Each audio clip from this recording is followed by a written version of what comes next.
Nicky Larson est de retour au Japon et sur Netflix. Et le fait que ce ne soit pas américain est la bonne nouvelle de la journée.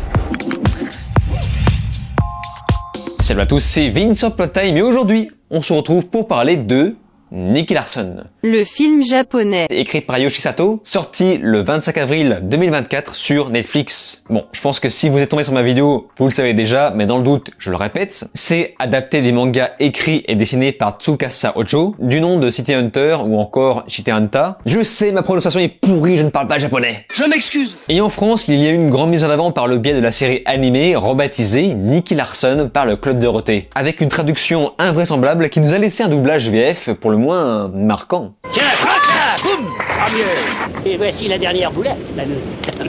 Il y a eu plusieurs versions live de la franchise, et la dernière fois, on a eu le droit à une version française qui a fait tellement de bruit, réalisée par Philippe Lachaud. Lors de la sortie de la première bande-annonce, il s'était pris une tollée.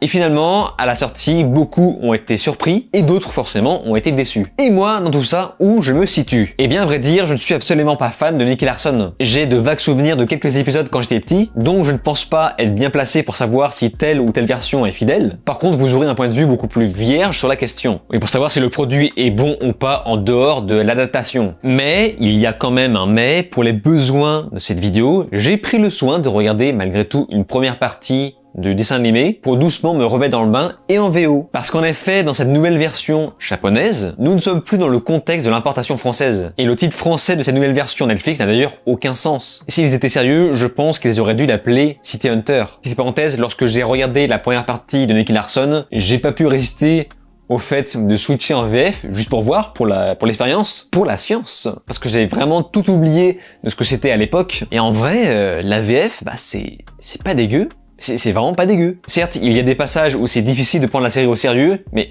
il y a d'autres passages où franchement ça marche hyper bien. Et rappelons que la VO, elle aussi, ne se prenait pas une seconde au sérieux. Sauf pour les moments vraiment dramatiques. Bref. Mais tout ça pour dire que dans la VF, au-delà de la traduction invraisemblable, il y a quand même une maîtrise dans la voix, le coffre, le fait de se déformer la voix pour matcher au personnage. Bref, ça fait beaucoup d'histoire, mais franchement, je trouve que la VF se vaut. Avant d'aller plus loin, je rappelle une fois encore que mon Patreon est disponible en lien dans la description ou encore en commentaire épinglé pour écouter mes podcasts audio. Le prochain podcast arrive dans quelques jours, je pense que vous allez kiffer. Il est dans la même continuité que Star Wars et la poubelle à quota. On va parler de Star Wars et cette poubelle à quota de chiasse insupportable qu'est devenue cette licence après le rachat de Disney. Donc à tous les gens qui ont la volonté de me soutenir financièrement, eh bien je vous en remercie d'avance. Bref, sortons nos guns pour voir ce que vaut Le nouveau film. Nicky Larson. Le tireur séducteur Nicky Larson, doué pour tirer des coups,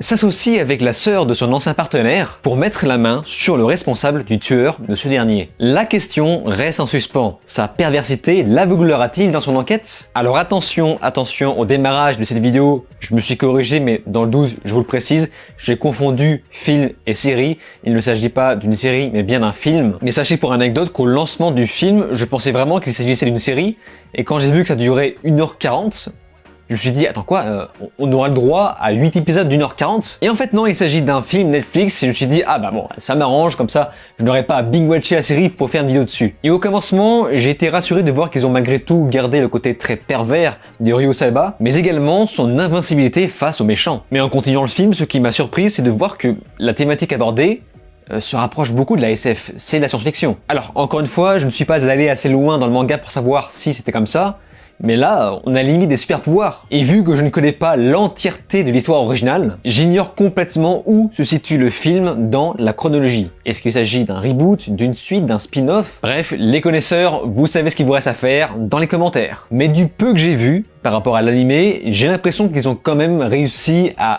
attraper l'essence du manga, bien que le personnage principal s'est fait quelque peu lisser. Et a raison. Là, je vais pas sortir mes violons en faisant du ouin-ouin sur le fait que oh regardez, il est beaucoup moins pervers que dans le manga, car la perversité de Nicky Larson devenait systématique, voire agressive dans l'animé, ce qui pour moi marchait pour un dessin animé de l'époque, je dis bien. Mais si on veut retranscrire tout ça à l'écran, dans un contexte beaucoup plus réaliste, tout en gardant un ton qui ne se prend pas au sérieux, eh bien il fallait un minimum s'adapter au contexte qui lui était proposé. Et dans le cas de ce nouveau film Netflix 2024, eh bien j'ai l'impression qu'ils ont réussi réussi à trouver le juste milieu parfait. Le personnage est obsédé, ça c'est sûr, c'est indiscutable, mais on lui laisse une part suffisante de badass pour montrer qu'il reste un personnage invulnérable. Sur la forme, la réalisation de ce film fut, pour ma part, une petite surprise dès l'intro. L'Oréal insiste pour conserver cet aspect cartoon, et ça ne manque pas parce que, mais alors vraiment, ça part complètement en vrille, et finalement, c'est ça qui est bon. Mais ce n'est pas tout parce qu'il y a également un certain soin apporté sur les scènes d'action, des scènes d'action très dynamiques, un certain soin apporté au découpage, mais également la photographie du film qui met en perspective la luminosité de la nuit du Japon. Et la bonne nouvelle, c'est que vu que nous parlons d'un film, nous ne sommes pas confrontés au problème du premier épisode très bon, mais un soufflet qui redescend très vite par la suite. Compresser tout sur un film donne l'avantage de créer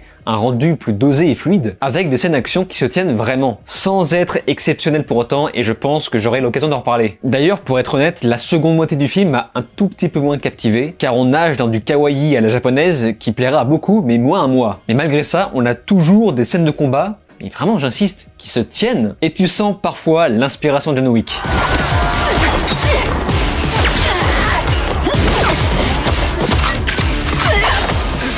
Vous savez, on dit que les Japonais, dans les films, sont très souvent en surjeu. L'avantage ici, c'est qu'ils peuvent se le permettre par rapport au ton du film. Mais la bonne nouvelle, et ça pour moi c'était une grosse surprise, c'est qu'ils ont quand même la faculté à retomber sur leurs pattes en redevenant sérieux, comme dans l'animé. Et ça, c'est une chose surprenante puisqu'au-delà des scènes humoristiques, le film est quand même vachement sombre par moments, pour ne pas dire sanglant. Et oui, on n'est pas loin d'un thriller policier tout à fait sérieux. Disons que c'est leur façon à eux d'adapter City Hunter en images réelles. Mais j'avoue que c'est parfois déroutant de switcher entre des scènes très sérieuses et des scènes de beauf. Et à certains moments, l'humour clownesque du film devient un peu fatigant, mais c'est sauvé par le fait que nous ne sommes que sur un film de moins de 2 heures. Et de plus, je mentirais si je disais que je ne m'étais pas marré devant le film. Il y a beaucoup de moments qui m'ont fait sourire, et ça c'est cool. Avec ça, nous avons un casting qui m'a paru lui aussi réussi, avec Ryuhei Suzuki en Nicky Larson, qui est quand même vachement stylé, notamment son style vestimentaire, que j'apprécie beaucoup. J'irais même jusqu'à dire que ça m'inspire, enfin sans côté pervers. Nous avons aussi Misato Morita en Laura, qui se débrouille également très bien. La musique de son côté va parfois reprendre quelques thèmes de l'animé, et pour le reste on a surtout des musiques d'action tantôt très classiques, tantôt portées sur le rock. C'était donc le nouveau film Nicky Larson 2024 de Netflix, japonais.